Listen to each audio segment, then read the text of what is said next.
If something's free, then you're the product. So I read somewhere that Mark Zuckerberg does not allow his kids to use social media. Interesting. I mean, it makes sense though. Would Pablo Escobar sell drugs to his children? Probably not. Pablo Escobar is a dope dealer, and Mark Zuckerberg is a dopamine dealer. You know, similar sounding names, and it's kind of the same thing. With all that being said, I decided to take some time off of social media. It's been a good 45 days, and here's what I've learned. The first thing I learned is that when you don't have social media, you're a lot more present. So the other day, I went to a restaurant, and it was a very nice steakhouse. One of the servers just happened to be my client, and he hooked me up with a $750 A5 steak.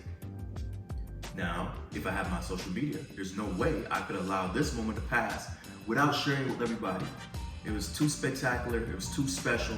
I had to show people I was eating $700 steak. But I didn't have any social. So you know what happened? I was forced to enjoy the steak and enjoy the moment. And now I believe that my memories of the steak and that moment are far more ingrained in my mind because I was there. I didn't have to post it. I didn't have to get a video of it. I was right there. I tasted it. That amazing Wagyu melted in my mouth. The fat, which I usually hate in steak, was just beautiful and it was perfect. It was a great moment.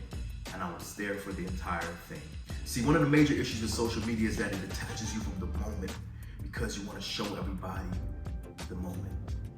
But sometimes it's better to enjoy that moment by yourself, and that's one of the major realizations that I've had since I've cut off social media. The second major realization I've gotten from not having social media is learning to be satisfied with my life. I have a great life. I've got a beautiful wife, I've got a nice place to stay, I've got a couple nice cars, I've got a business. But when I go on social media, there's people on there that take a shit on my life and make it seem like I'm doing nothing. And there's always a feeling of being a little bit inadequate when you look at other people seeming to do so much better than you. But the fact of the matter is, most of those people are capping. Most of that stuff is just a highlight reel of the greatest moment in people's lives. And a lot of it is fabricated to make it seem a lot more enjoyable and better than what it really was. Now, when you see these things, you compare it to your life and you're like, damn, yo, my life sucks. I only went on 2 vacations last year. I only went on 1 vacation. This person's going on vacation every 2 days. That might be the case, but you don't know if she's with an overweight dude that she doesn't want to be around, or that person is on a vacation with somebody that they're claiming to have a great relationship with, but they're on the verge of divorce.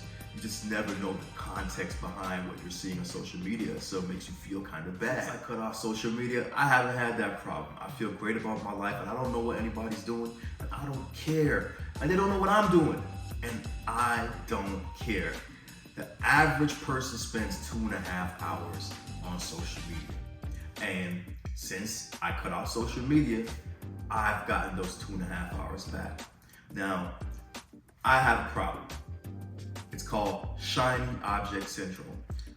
I have a million business ideas and I'm always trying to execute all of them at the same time. And it's not a good way to operate. It's something that I have to fix as a character flaw. But with that being said, I always used to think that I didn't have enough time in the day in order to get a lot of these things done. But when you get an extra 2.5 hours every day, you find a lot to get done. So I've been a lot more productive. I've got a lot of my goals accomplished, and I've done things that I thought I would never have the time to do. But I did have the time. I was just wasting it scrolling on Instagram, or seeing something on Twitter that pissed me off, or going on TikTok and watching that Coco chick dance around. Imagine if you spent 2.5 hours every day on your side hustle or creating another source of income. Imagine what that could do for your life. So there's this guy I like to listen to. His name's Earl Nightingale. He's like a, old school motivational speaker and personal development guy. And he has this amazing quote. He says, if you don't know what to do, Just look around and see what everybody else is doing and do the complete opposite. Now, when I look around, all I see is people on their phones, people scrolling on social media, people on dates, still scrolling, people crossing the street, and they're on social media, not even paying attention. They could get ran over, but they don't care because they gotta see what somebody's eating that particular day. Now, I'm not trying to claim that I'm smarter or better than people because I'm not using social media. Who knows, I'm probably gonna go back.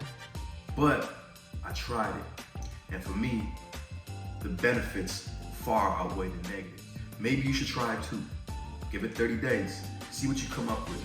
But I can't remember life before social media. Can you? Thank you for coming along with me on my personal development journey. I'll see you in the next video. Peace.